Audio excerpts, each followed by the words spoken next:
Hi, everyone, and thank you for joining today's webinar. I just want to make a quick note before our hosts get started. All attendees have been muted upon entering the webinar, so if you have a question, please share it in the questions box. Courtney, you can go ahead and take it from here. Great, thanks, Symphony. Hi, everybody. Thank you so much for joining us today. I'm Courtney Raymond. I'm the marketing manager at OpenStax, and I'm joined today by Critic, who is one of our partners. We like to call them an OpenStax Ally. So Mohsin, Chris, and John are here, and we'll be speaking with you over the course of the webinar today. We're really excited to join you today. We know that this is a really challenging and unusual time in education, and the requirements of your course may be changing pretty frequently. So we were wanting to partner with Critic to bring you guys some more resources and tips and advice that might help to ease that kind of transition and fluidity, and give you some resources to help engage your students if you are teaching online or in hybrid courses, which I know many of you probably will be. So we can go ahead and go to the next slide. I want to go over our agenda briefly. So we're going to start by telling you a bit about OpenStax and Critic, and then Critic is going to take the reins to talk to you about those tips to keep your students engaged when they're online. We're going to see a brief demo on how Critic's platform enables some of those tips if you move forward with, if you need a platform to help you to put those tips in action. And then we're going to have a panel discussion with 3 educators and a Q&A, so that will give us more context on ideas on how to employ those engagement techniques. We can go to the next slide. All right, so starting out with just telling you a bit about OpenStax. We are a publisher of open education resources. We are part of Rice University in Houston, which is a 501c3 nonprofit, so we operate as a nonprofit. We were founded in 1999, or the basis of OpenStax was just with the platform that enabled anybody to author, remix, reuse open educational resources for their personal use or to share them with whomever they wanted. But we evolved into OpenStax in 2012 when we published our first free openly licensed book. And that's what we've been doing since then. That's one of our main, or probably our main focus would be to expand that library of free, peer-reviewed, openly licensed books. We started out by focusing on the highest enrollment introductory college courses, and we've continued to expand past that. So in the future, we're looking towards more features around those books that help students to engage and learn, more books to expand the library and be available for more students, and more research so that we really understand what does Access from Day One do for students, what features might help them to learn that we can employ and into the reading experience, and things like that. We have an in-house research department that works on those kind of questions. And go to the next slide, please. So I wanted to give you an overview of OpenStax by the numbers. This school year, we are going to be serving 3.8 million students based on reported numbers. Again, anybody can use OpenStax. Reporting isn't required to use the book. We do encourage people to let us know if you are using the book, because that helps, as a nonprofit, that helps with our grant funding when we're able to say this is the number of students who are able to utilize free resources from day one. We've served 14 million students since 2012. By the way, bear with me with the noisiness. I'm guessing many of you may have experienced this too, but there's a lot of things going on at home right now with kids upstairs, and I appreciate your patience with that. So we're in 60% of degree granting institutions in the US right now. We have 41 titles in our library, and this coming year we're also going to be working with over 23,000 instructors who are assigning OpenStax textbooks. Next slide, please. So a little bit more about the books. As I mentioned, we have focused on the highest enrolled undergraduate introductory courses because that enabled us to scale to the most students in the least amount of time. We offer our books in multiple formats, including online for free. So we have a PDF and in-browser version, which are both free. But we also offer low-cost hard copies for those students who do prefer them, because we find that 8% of students do prefer to have that hard copy. We also have Kindle and iBooks versions for many of our books, and a mobile app as well. Our books do go through the same peer review process and quality standards as a traditional textbook. So the difference is we're able to do that because of our grant funding. So the difference is just that the editorial process is the same, but once it's published, it's openly licensed. So free online, and instructors are allowed to remix, reuse, revise, redistribute them in whatever way you want. You can include your own material, you can take pieces out, do whatever you need to make it fit your course, or just use it as long as it's shared under that same license and attributed to OpenStax. And they do follow the standard scope and sequence of those introductory courses, so that enables wide adoption. So we do offer additional resources for the books as well. Each book comes with free instructor resources. Those are locked because we want to keep them out of the hands of students, because they include things like test banks and solution manuals. So if you are interested in using those, and I do recommend that you take advantage because they're free, you only need to go to openstax.org, sign up for an instructor account. It's free. We just verify that you're an instructor before you have access. And we've also been working really hard this past year to create additional resources that would particularly make things easier as many of you have had to transition the way that you teach. And so we've also created LMS cartridges for Canvas and Blackboard for most of our books. We're continuing to crank them out. Some of our books also have D2L and Moodle, because we're wanting to do what we can to make that integration into your LMS easy. So that will just enable you to pull the content directly in. Next slide, please. I just wanted to give an overview of our library. You can always see the books that are available to you by going to our website, openstax.org, and visiting the subjects page. And then you can go directly to our books from there. We do have 41 books available now, and we're looking to expand dramatically in the coming years. And that will include some new subjects, as well as expanding beyond the introductory courses in some of our existing subjects, so that there would be the potential to have a book across an entire degree path. And next slide, please. Finally, I just wanted to talk to you a little bit about our partnerships and to give some context for how we interact with Critic. So as a nonprofit, we do partner with learning technology companies, which we call OpenStax Allies. You can always view them by going to openstax.org/partners, or you can also see in the drop-down menu in the navigation bar under technology, it's called OpenStax Tech Scout, which is our tool that allows you to filter through the available partner technology based on the needs of your course. So these partners offer low-cost, high-value options to provide further support to instructors and students. So we really focus on content, and then these Ally products offer additional features to support you in your course. And so our allies are a really essential part of our ecosystem, because not only do they provide those additional options for instructors, but they also provide support that helps us to keep the books current and accessible. They provide mission support fees back to OpenStax as they use the content, or as they partner with us in co-promotion. And those fees are what enable us to keep the books always up to date. We do updates throughout the year in the online version. We do them once a year in the PDF and print, so we don't disrupt during the school year. And we only do revisions when pedagogically necessary, so that if your student is using a print copy, it's valid as long as possible, unless there's a major shift in the field or new research available or current events that impact the way that the material is presented.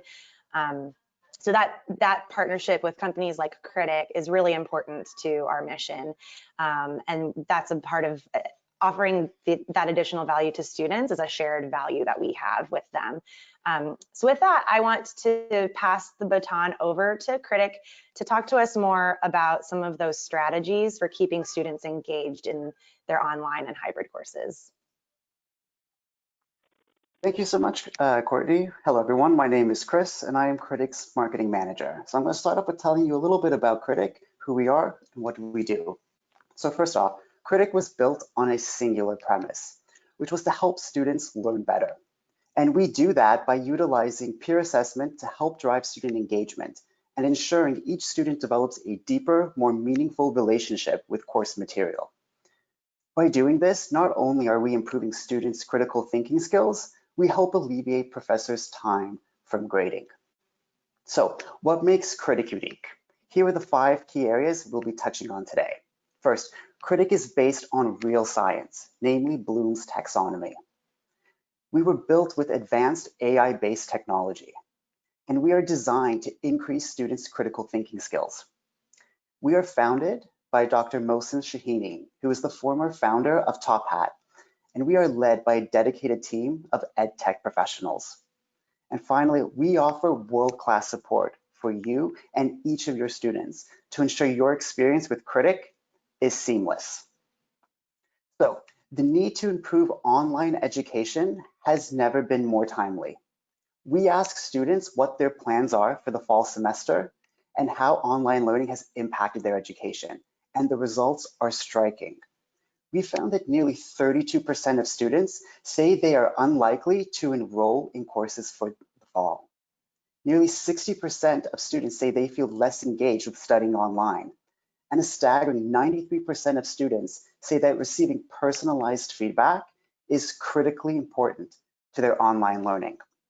So, given current time constraints that many professors face, how can you offer your students the level of personalized feedback that they need to succeed while learning online?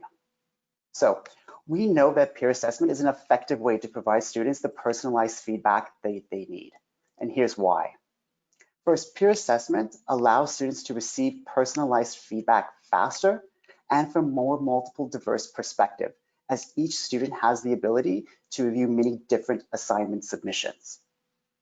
Professors who augment some of their traditional assessment tasks to students are rewarded with newly freed up time that affords them the opportunity to do more personalized coaching and to focus on students who need their help the most. Now, many of you may be using an LMS and are wondering how Critic may be different. Here are the 3 key differences you need to know.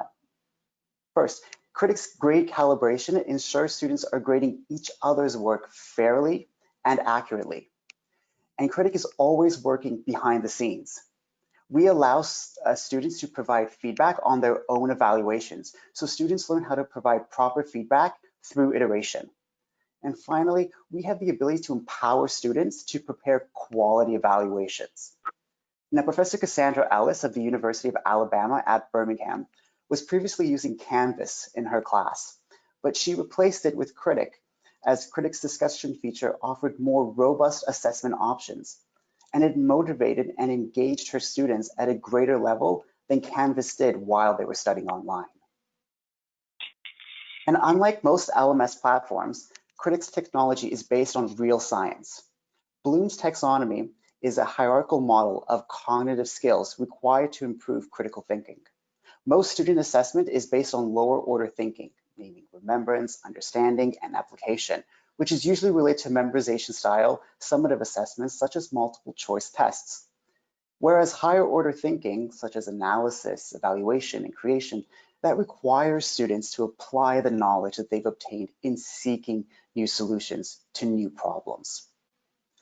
So one way that we do this is through rubric-based assessment. And here's why Critic's rubrics are unique.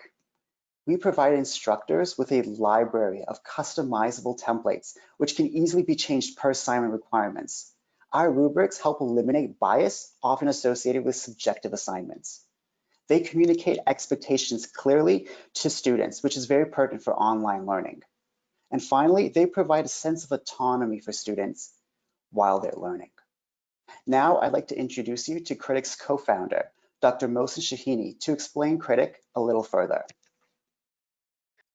Thanks, Chris. Hello, everyone. My name is Mohsen, and I am the co-founder of Critic. Previously, I founded Top Hat, another edtech company which is offering active learning, and some of you might be using it. Over the last decade, I worked with many instructors who wanted to replace expensive textbooks by creating or curating quality content using Top Hat's digital authoring platform.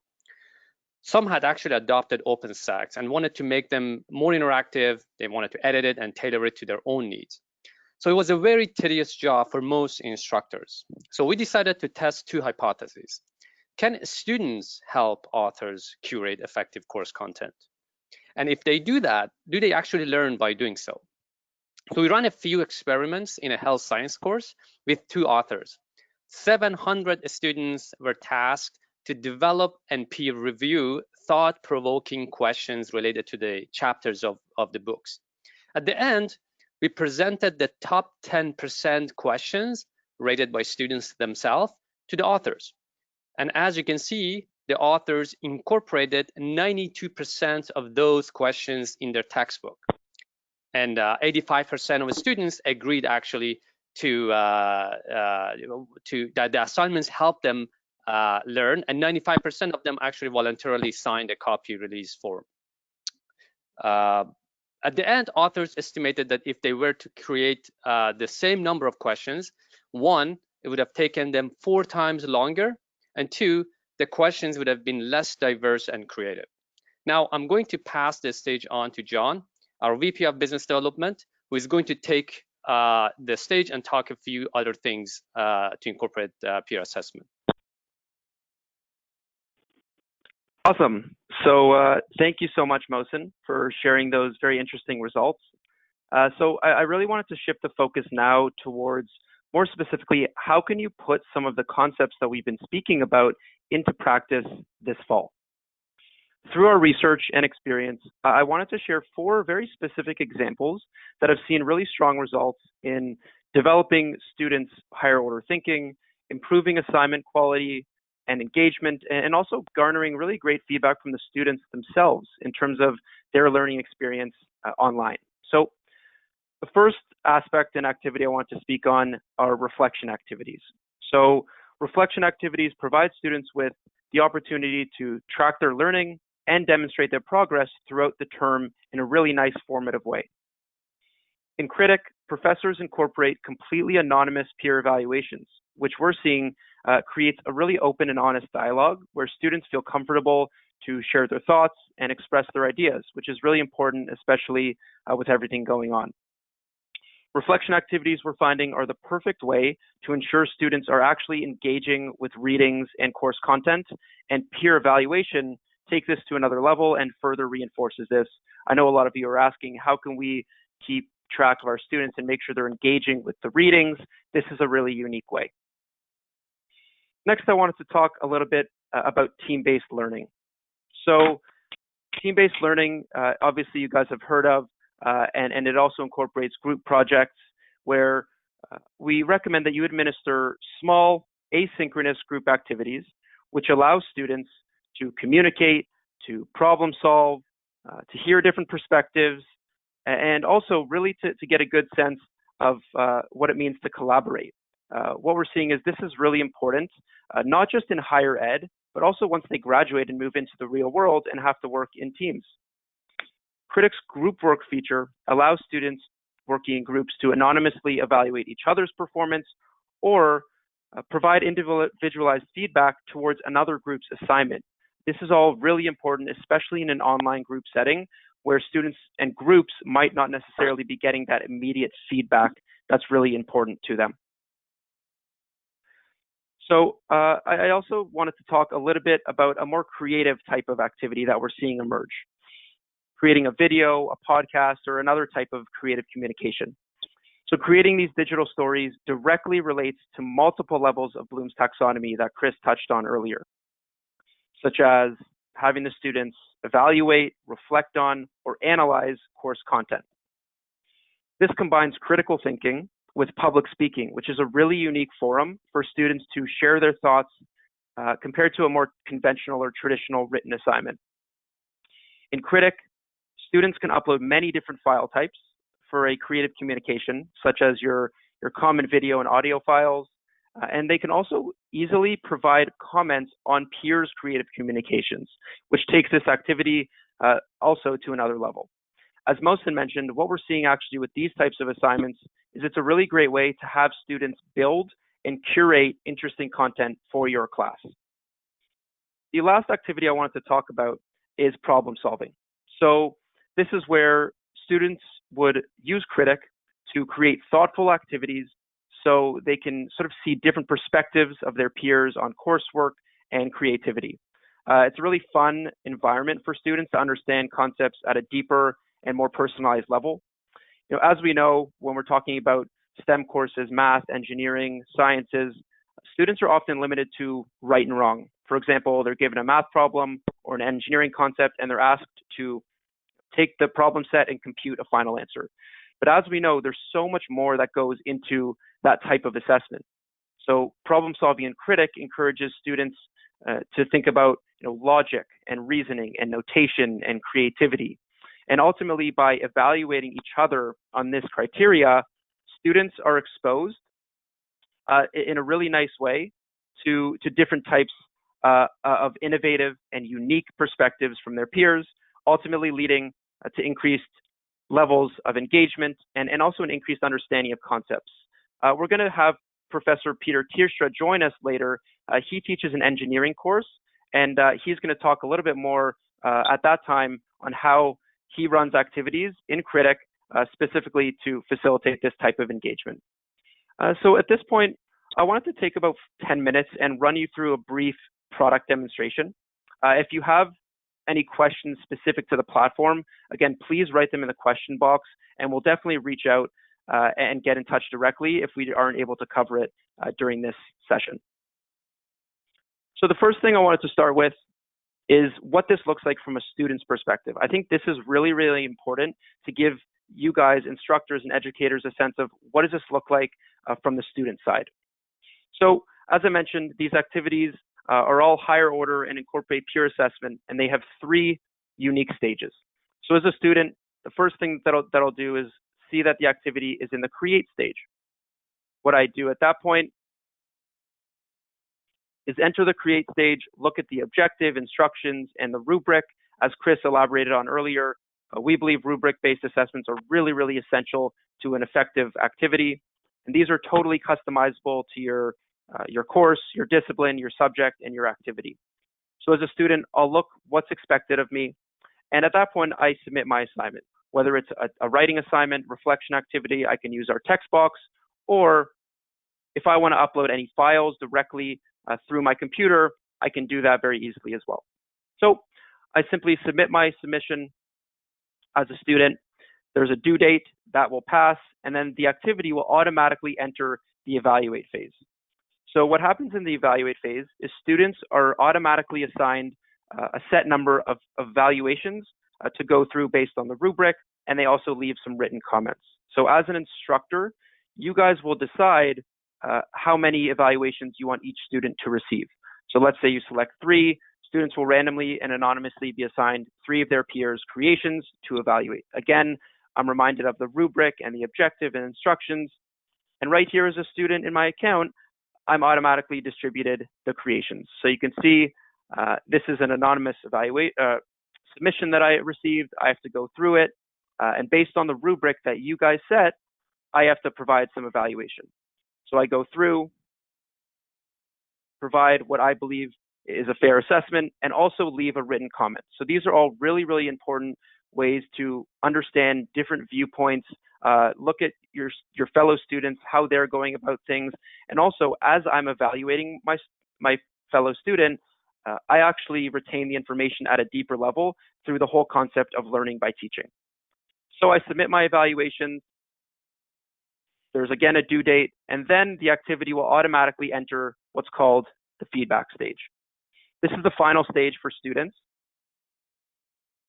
And what happens in this stage, immediately upon entering it, students have the ability to read through the anonymous peer comments left on their work without seeing the actual grades that were given. So this is really important because we want them to just look at the written comments without sort of having a bias towards what the grade was and leave some comments back to their peer evaluators. They can also actually hover over this anonymous icon, and at that point, they'll be told the grading power of the peer that left each comment.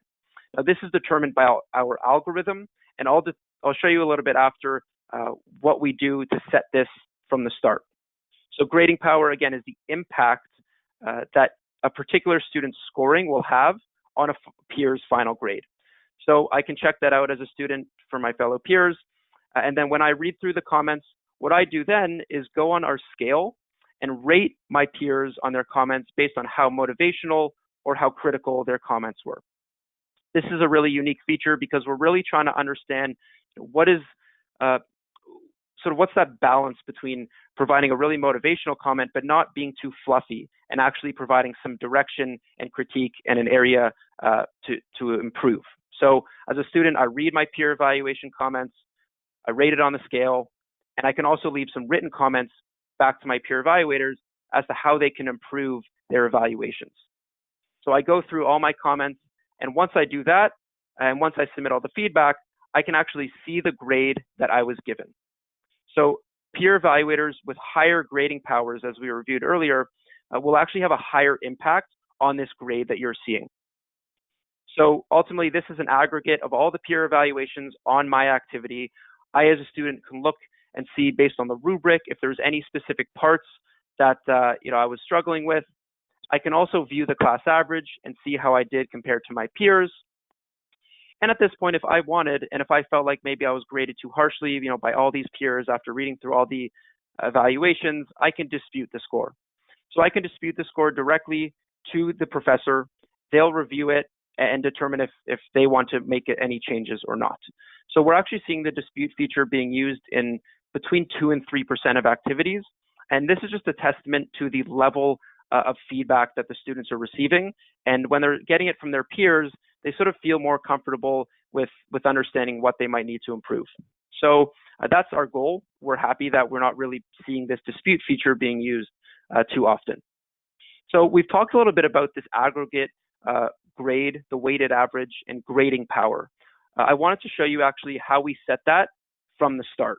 So now I'm going to jump into a professor account and give you a sense of how we can set the grading power for the students from the beginning of the term. So once one of those activities that we were reviewing is complete, what professors are doing is they are administering a calibration activity.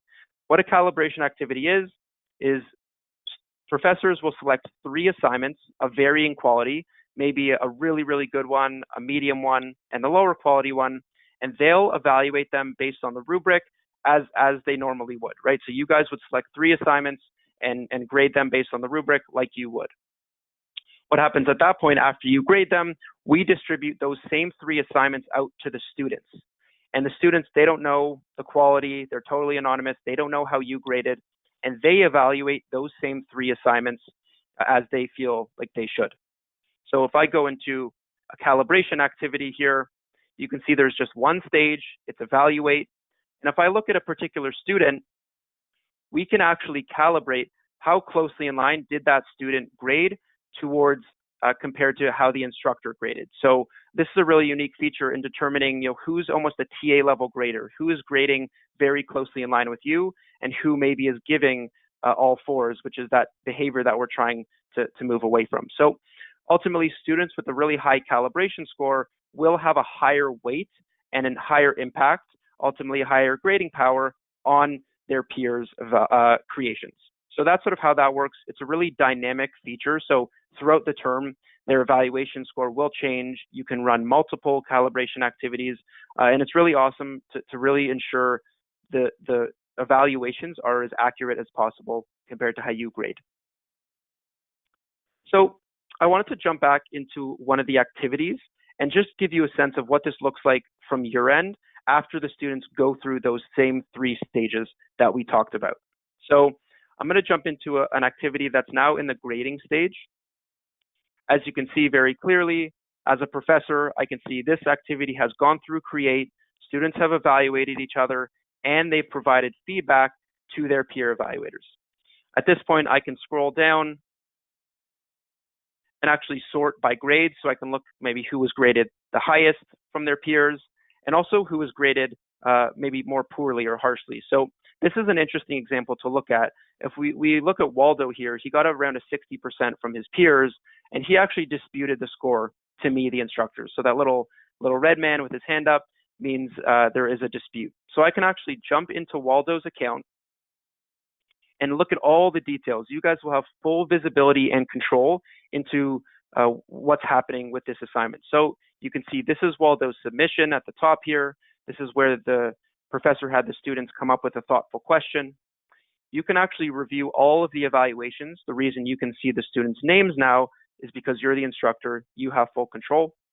So you can look at Drew, for example. You can see the grading power of Drew, what impact he had on the student's grade, and you can also look at the specific criteria and his written comment to his peers. So this is actually a really nice, solid comment. That's what we're looking for.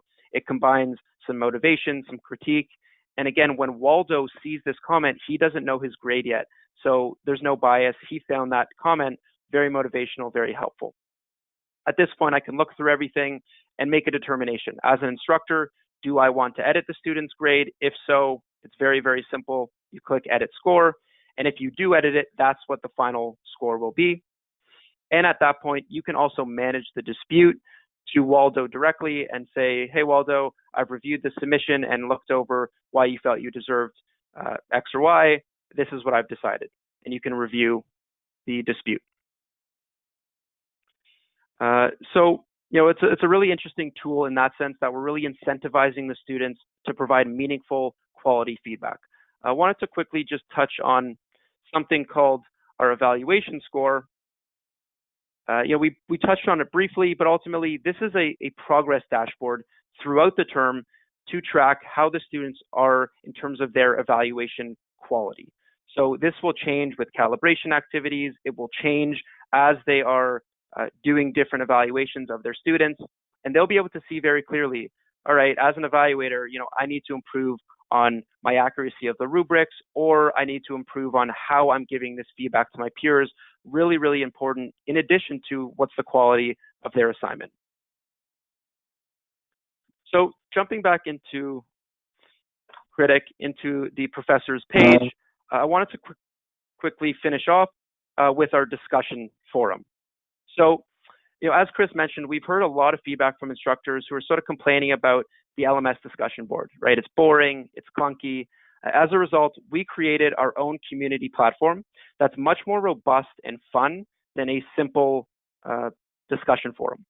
It's fun, it's engaging, and what we can do is actually keep track of students' engagement with the community forum through a unique mechanism called a reputation score.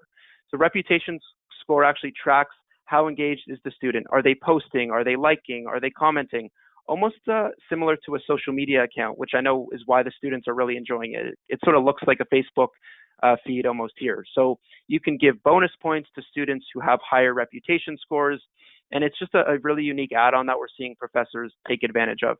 Students can make posts, ask questions anonymously, or poll their peers, and they can also have discussion topics.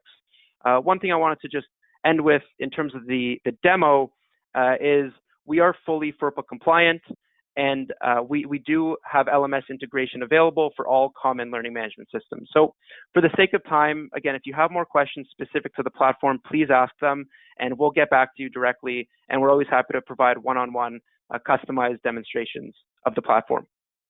So at this time, I actually wanted to bring in our panel. I think it's a perfect time to get an understanding of how some professors are using Critic, and more importantly, how are they engaging students through peer assessment. So I just wanted to make sure we're all here. I guess Alex and Erin and Pete, feel free to jump on and join us, and we can have a discussion.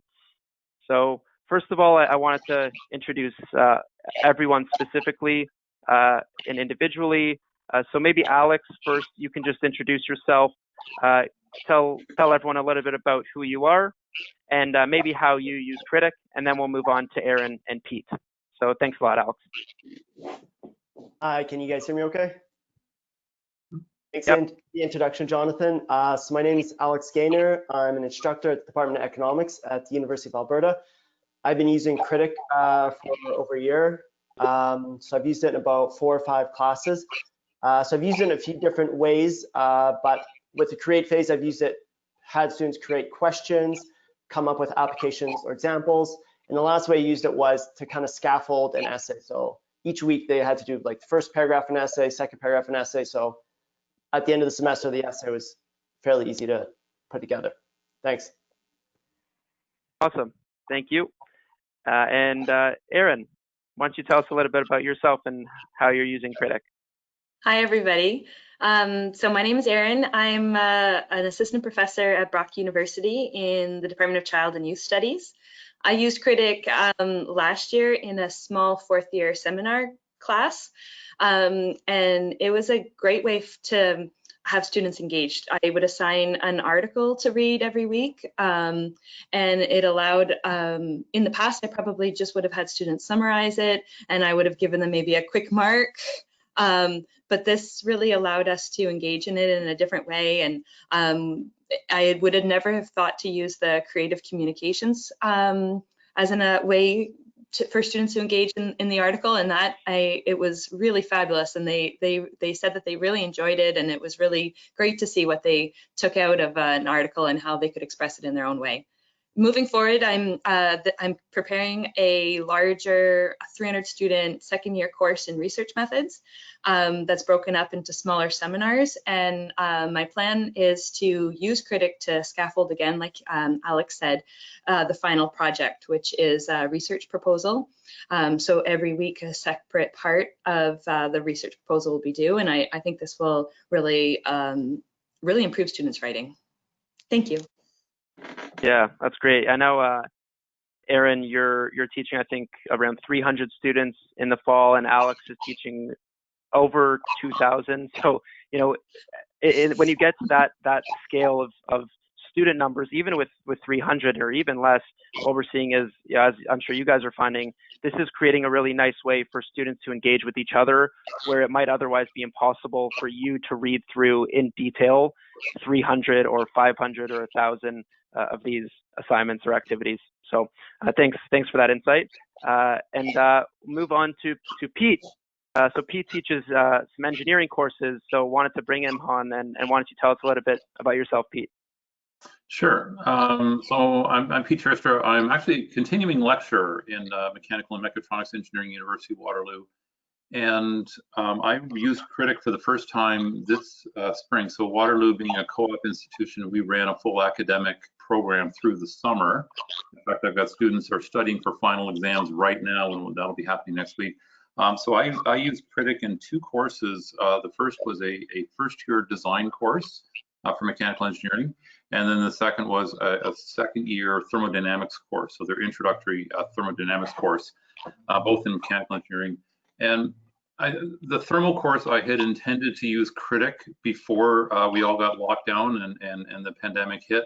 The design course was something I added sort of when the pandemic hit. I really wanted a way of engaging students, because I mean, I pictured kids stuck in their bedrooms by themselves, you know, no mechanism of communication, and I really felt that Critic could help in that. So it's been an interesting exercise coming up with learning activities that can engage students, but I've really enjoyed the term. I think the students have really engaged with the material as well. It's just a different way of presenting material to them and giving them something to do other than just sitting in their bedroom by themselves doing homework problems. So it's been a really fun putting stuff together, and really enjoyed working with Critic this term.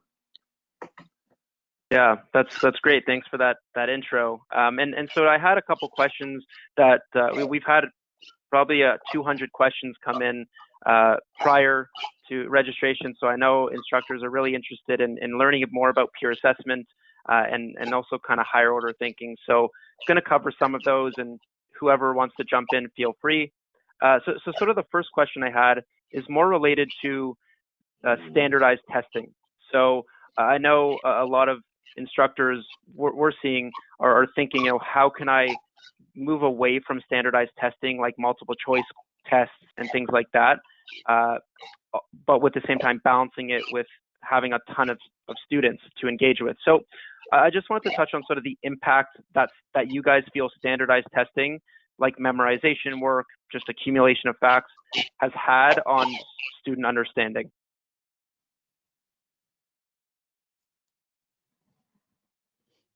And whoever wants to jump in, feel free.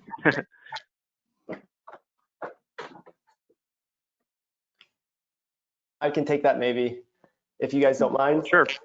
Please I teach go. a lot of undergraduate classes, so for the past 7 years, I've been really tied to this multiple choice tests. And like you kind of alluded to, I've really found, especially after they see the first midterm, which is all multiple choice, they tend to just memorize the facts and concepts, and kind of also memorize, the types of multiple choice questions, because multiple choice isn't that flexible. So there's only so many ways we can ask questions about the same concept. So I think in a negative way, it creates incentives for students just to memorize certain facts or concepts, or memorize the way I present the questions on multiple choice. And I really see that when students, especially first years, they often come into appeal grades, and someone's appealing a 90, they think it should be a 95, and I realize in a discussion, wow, they really don't know this material at a deep level. And then I get the flip side. It tends to be more my mature students, but they really know that material. When I have a discussion with them, they know the material at deep level, but they don't do well on the multiple choice.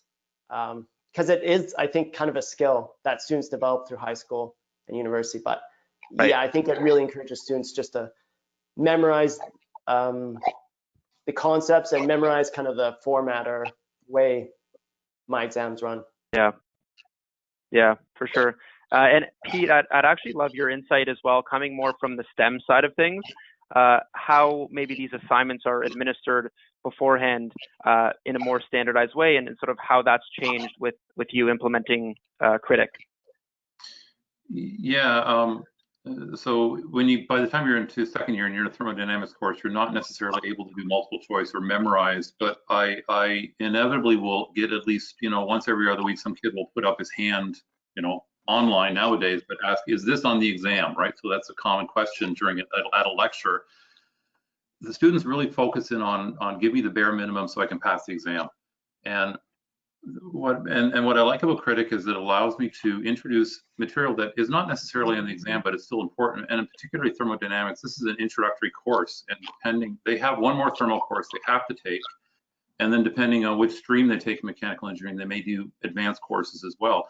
So it allows me to expose them to information that isn't necessarily on the exam, but at the same time, it's going to be important for them to know and to appreciate, because this is a fundamentals course. This is, the foundation we're building on.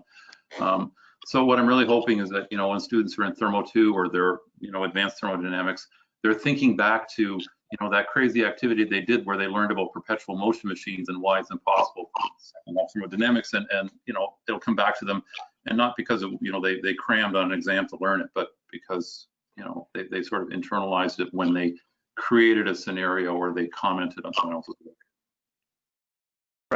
Right. Yeah, that's great. Thanks, Pete. And sort of I'm just looking at some of the questions coming in from the audience. So I wanted to touch on those a bit. Wanted to talk more specifically on Critic and doing these peer evaluations.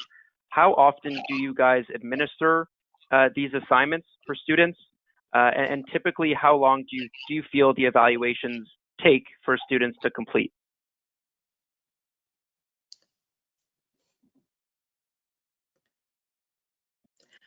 Well, when I used Critic last year, I gave every week there would be a new creation, because I wanted us to be able to discuss in the class at that point, but we'll do it online this year.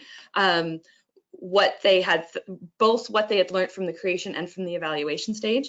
And going in, I think students thought that it was a lot of work at the beginning, but once they got into the groove of things and knew that every Wednesday their creation was due, and then every Friday their evaluation was due, then in the end, they said that it wasn't that bad. I think, though, if you do it that often, it's really important to make a large percentage of the weight in the course to be these activities, because they're putting so much work into it. So to go from that last question about multiple choice, my thought is that there's still a place for multiple choice questions in exams, especially when there's a course where it's a lot of content you have to cover. But I'm definitely going to make it worth a lot less than I would have if I wasn't using Critic. Awesome. Thanks, Pete. Alex, would love to hear your thoughts on that as well. I scheduled 3 activities before my midterm and 3 activities after. I was kind of creating them as I went, so that was certainly enough workload for me, just coming up with interesting new things to give the students. I think from a student workload, by the time they've done the activity and the evaluation and the feedback times 6. That was plenty for them as well. I made it worth 10% of their final grade. So it wasn't a huge commitment, and I was picturing them spending maybe an hour on a creation and about half hour on evaluations. It was kind of my target. I haven't verified those numbers though. Yep, perfect. Thanks. Yeah, and I would agree with kind of what Pete and Erin have said. I've run it once a week and once every 2 weeks, just depending on the course. But yeah, it doesn't seem to overwhelm the students too much. I guess it would depend on your creation, but for most creations, I think I would agree it's an hour or less, and evaluations are probably half the time involved with creations. But my students never seem to be overwhelmed. Right. Yeah, I think that's all to do with how you design the course and how you schedule the activities. If students are doing one creation and maybe 3 evaluations once a week or even once every 2 weeks, we're seeing that maybe add an extra 25 minutes, half an hour to these activities. And as you guys are saying, it's not just like it's extra work. It's actually work that's helping them learn the concepts at a deeper level, which I think is the important thing to understand. So let's see, a few more questions.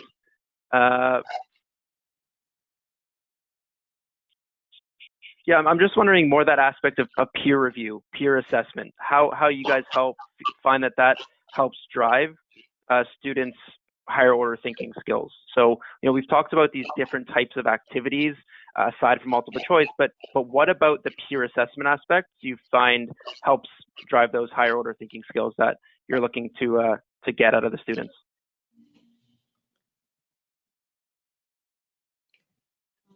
Maybe I could speak to that. It became clear that I had to set the tone for what was expected in the comments.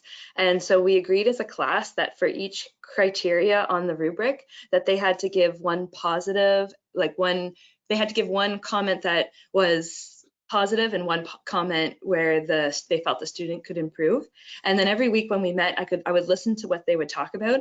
And I think by setting that and saying you have to look for something that's good and something that's not so good, they're actually really engaged in the other student's assignment to be able to pick out those pieces and what makes it good and what makes it not so good. And I think that really facilitated the learning. Erin, that's kind of a neat approach. It occurs to me I gave my students absolutely no guidance about how to do evaluations. And that might have actually been a good thing for me to do, but interesting though, a number of them did really step up and do a good job with evaluations. I think Jonathan or somebody earlier in the presentation talked about people evaluating by just giving all 4s, and I certainly saw evidence of that.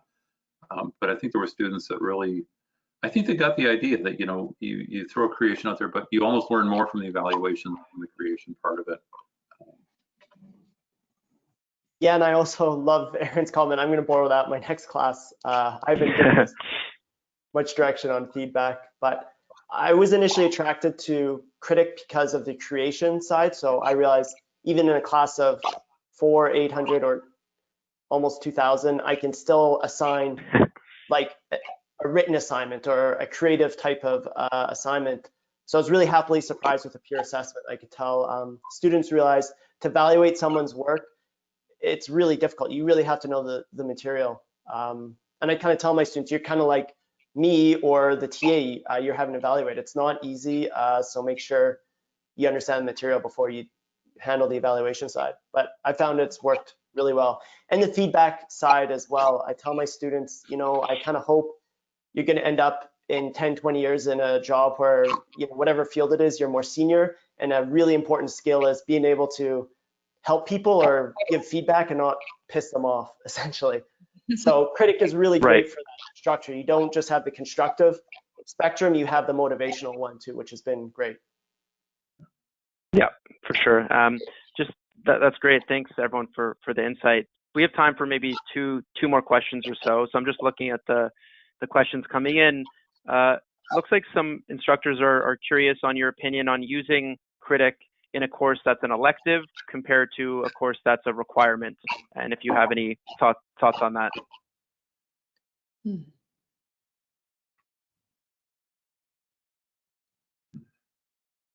I've used it in both and I haven't found much of a difference. I guess it could depend on your school or program if students are really motivated in core subjects and not in elective, but yeah, I've used it in both elective and core subjects, and it worked both in either case. Yep, got it. Sounds good. And just wondering now more on the quality of the students' assessments. So you guys have touched on it a little bit, but have you had a chance to go through, not even necessarily as much on the grading according to the rubric, but because we sort of are able to accurately determine from calibration how students are evaluating, but curious too on the written comments. So what students are saying to each other. Do you sort of dig through some of the comments and see how they're evaluating? Do you ever comment back to those evaluations? Just wondering about that.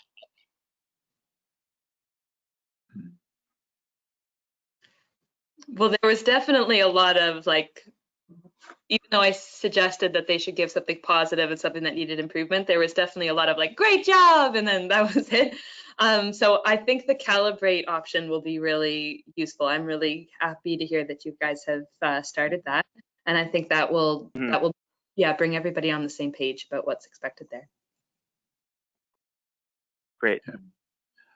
I would love to do the term over again and have more time to go through evaluations and actually get to dig into the details. And I should mention that as well. I mean, what I really appreciate about the Critic platform is, it was a busy term with preparing online and just everything that kind of came with that. But the Critic, it almost ran itself, right? I could put the activity out there. I could just manage a few disputes along the way. I could kind of stick my nose in now and again, but for the most part, it ran itself, and the students were sort of grabbed onto it and ran with it, and great support from Erin as well. So it was almost, I won't say effortless on my part, but it certainly, I could pull back a little bit and it still worked, which I really appreciated. Right. And so Pete, because this was sort of related to another question someone had, in terms of the grades, you would take the peer assessments and whatever creation score those peer assessments came up with for a student, and that would be an allocation of the student's overall grade in addition to their quality as evaluators? Yeah, that's right. I think it's about a 50-40-10 mixture of creation, evaluation, and feedback. I will look at those grades because I do have a few students that were having some issues and some other things. So at the end of the day, I'll look at the grade book. I may make a few corrections. It's the benefit of having a class of less than 100 students. I can do a little individual work there, but yeah, essentially that it's a balance of those. Right. So maybe you sort of determine at the end of the students' phases whose assignments might need more attention if someone disputed, and you only would go through those in detail and maybe alter or maybe keep the same grade. So that's that sounds like a good way of doing it. Let's see, maybe one more question. So how do you see this working for 100 level courses, so undergraduate courses with new learners as compared to maybe graduate students or upper level students?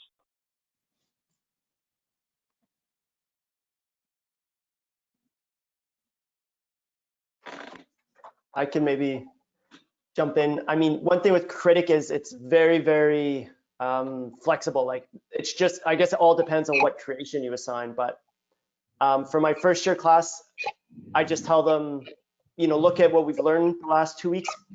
Go out there, find a newspaper article or YouTube video or something that's an example or application of concepts we've learned the last 2 weeks. Whereas with my intermediate courses, second, third year courses, I use it more for scaffolding, a big essay or project. But I mean, I think there's so many ways, so many different creations you could assign. Yeah. Thanks, Alex. Erin, you want to add anything there? No pressure. I mean, I've only used it once, and that was with a fourth year class. But I'm planning my second year class, and I think like you said, it's all what kind of assignment you're expecting. But I think even high school students could use this platform. Yeah, we are seeing some interest from K-12 as well, even though we're mainly built for higher education. So it's interesting to see it applicable sort of to all levels. Great.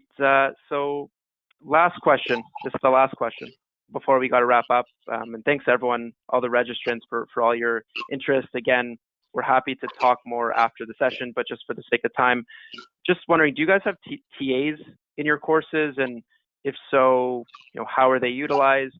And sort of, do you have them managing the Critic platform?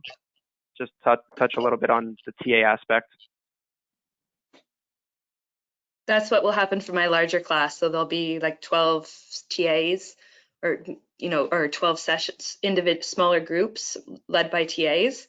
And so my thought is that within each seminar group, that will be their critic session. I'll have sort of like nested critics within my larger group, and it'll be the TA's responsibility to my thought is that for the first few weeks that they should really read the creations and evaluations and be ready to jump in, and then do the calibration like you suggested, and then I think it will run itself, and that they won't need as much time spending on marking it that they would have if we weren't using Critic. Yeah, that makes sense. And all right, so any kind of please, Alex. Yeah. I've used it in costs of 70 or 80 without a TA, and that's been fine. It runs itself. With my big cost of 1900 in the fall, I'll definitely need TAs though to handle students that dispute scores and things like that and red flags. But otherwise, unless you're teaching a massive class, I don't think, definitely a class up to 100 kind of runs itself. The instructor, you don't have to commit much time to it. Yeah. And Alex, you're going to be using the group feature in the fall for the bigger course. Is that right? Maybe just if you can touch on that for 30 seconds as how that might also relate more towards some of the TA management and how you're using the group feature. Yeah, sure. So for my fall course, students are being kind of assigned study buddies. They're in groups of 4 for a lot of things in the course, but part of it is the creation exercise. So the 4 of them have to come up with the creation, which is going to be, find an article or piece of media that's an application or example of a concept we've just learned, and then write a 100 or 200 word summary. So they have to do that as a group. And then once they submit that, they evaluate other submissions individually, like you would normally in Critic, but the creation phase is a group project, which even in a large class, it's an easy way to kind of foster group activity, which I think will be really important this fall when it's online, remote. Yeah. Okay, well, unfortunately, I think that's all the time we have. We're pushing the 1 p.m. deadline. Alex and Pete and Erin, I really want to thank you guys so much for being here and for giving us your time and sharing your insights. I know we really appreciate it, and all the registrants and attendees do as well. So we really appreciate it. I'm going to leave it now up to Courtney just to wrap things up. And thanks so much, everyone. Okay, thanks. Thank you, John. Yes, thank you guys for sharing your experience. Thanks also to everyone from Critic for joining us. You'll see on your screen some helpful links for you if you're interested in learning more. Please also feel free, if you have questions particularly for OpenStax, you can contact us at info@openstacks.org. And Critic also actually has a live chat feature if you have questions there. We will be sending a follow-up to you. You can also access any of the resources I mentioned earlier. I saw this question come in, including the cartridges for free on your book page on the Instructor Resources tab. But I wanted to say thanks again to Critic for giving us all of that information. I hope that you guys really find it useful in your classes, and we wish you the best this coming semester. Don't hesitate to reach out, and thanks again for your time today.